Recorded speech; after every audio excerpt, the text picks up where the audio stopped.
Imagine the coldest, most remote places on the planet, lands of endless ice, frozen oceans, blizzards that swallow entire horizons, and nights so dark they seem eternal. For decades, these places were seen as scientific sanctuaries, untouched, peaceful, and far removed from the power struggles of the world. But today, that illusion is gone. The Arctic and Antarctic are no longer distant corners of the Earth. They are now the front lines of a new strategic rivalry.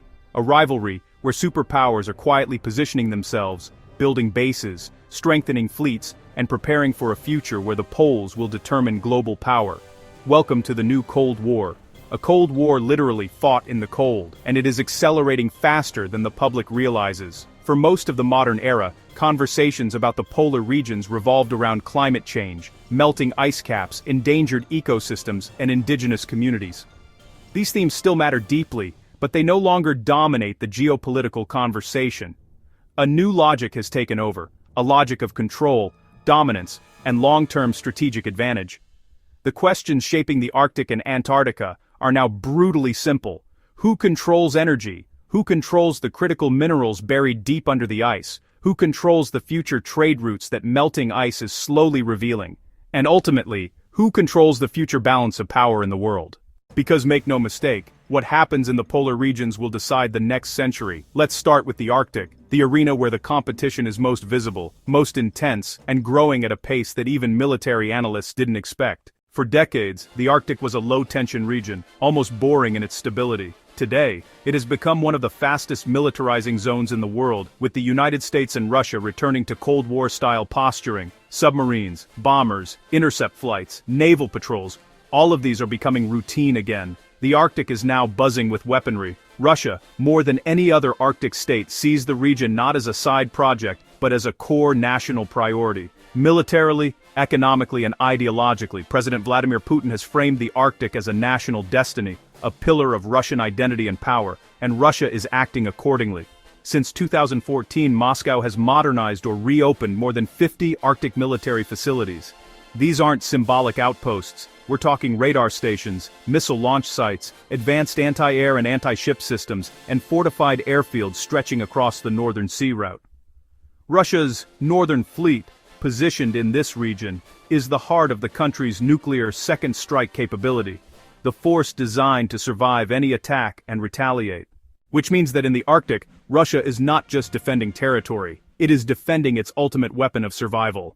The Arctic seabed is packed with energy and minerals, oil, gas, rare earths, and resources that every global power wants a piece of. Melting ice is gradually opening new waters, new shipping routes, and new opportunities. And this is where China enters the story. China is now viewed by Western governments as the main challenger across both poles, but its approach is different in the Arctic and Antarctica. In the Arctic, China is methodical, patient, and strategic. Beijing calls itself a near-Arctic state, a term that raised more than a few eyebrows. And it has clear ambitions. China wants secure access to Russia's northern corridor. It wants stable supply chains for resources. It wants potential future claims to Arctic seabed minerals. And it wants long-term access to fisheries and rare earth deposits. And the way China pursues these goals is classic Beijing strategy. Invest, build, research, expand influence, normalize presence, and wait. What makes this even more significant is that Russia does not see China as a rival in the Arctic. It sees China as a partner, one that strengthens Russian ambitions. Together, they represent a single merged challenge from the perspective of Washington, Ottawa, and European powers. A challenge that is accelerating the militarization of the Arctic in ways we have not witnessed since the Cold War. And so, the West is responding. Canada, in particular, is undergoing a massive shift in Arctic strategy. Historically cautious, Canada is now positioning itself much more assertively. This year, Ottawa lifted restrictions that had prevented participation in U.S. regional missile defense systems. It is now negotiating entry into the Golden Dome, a potential multi-layer missile shield stretching across the northern frontier. Think about that. A continental defense shield, facing the Arctic. Canada has also joined the Ice Pact, a trilateral initiative with the US and Finland to pool resources for building next-generation icebreakers. And Ottawa recently released a new Arctic foreign policy that is significantly more forceful than anything in the past. It announced major defense spending increases, including nearly $500 million specifically dedicated to Arctic security initiatives. The message is clear. The Arctic is no longer an afterthought for Canada. It is now a front line of national defense. The United States is also shifting gears. Despite the usual disagreements with Canada on trade, water management, and other issues, both countries are completely aligned when it comes to the Arctic. Washington is investing heavily in new Arctic ports, including a deep water facility in Nome, Alaska, something that would have been unthinkable a decade ago. It is also fast-tracking new ice-capable vessels and shifting shipbuilding responsibilities from the National Security Council to the Office of Management and Budget. That may sound bureaucratic, but in Washington, it's a sign of urgency, a signal that policymakers want rapid, well-funded action.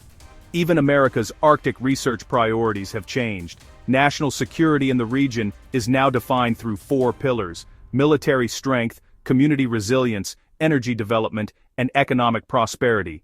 In other words, a complete strategic pivot. Meanwhile, across the Nordic world, Finland is emerging as one of the most proactive partners in Arctic security. It is pushing for deeper cooperation with both the United States and Canada. Sweden and Norway are reshaping their Arctic military strategies. And Denmark, because of its responsibility for Greenland, is expanding defense budgets to align with NATO expectations. Which brings us to a crucial point.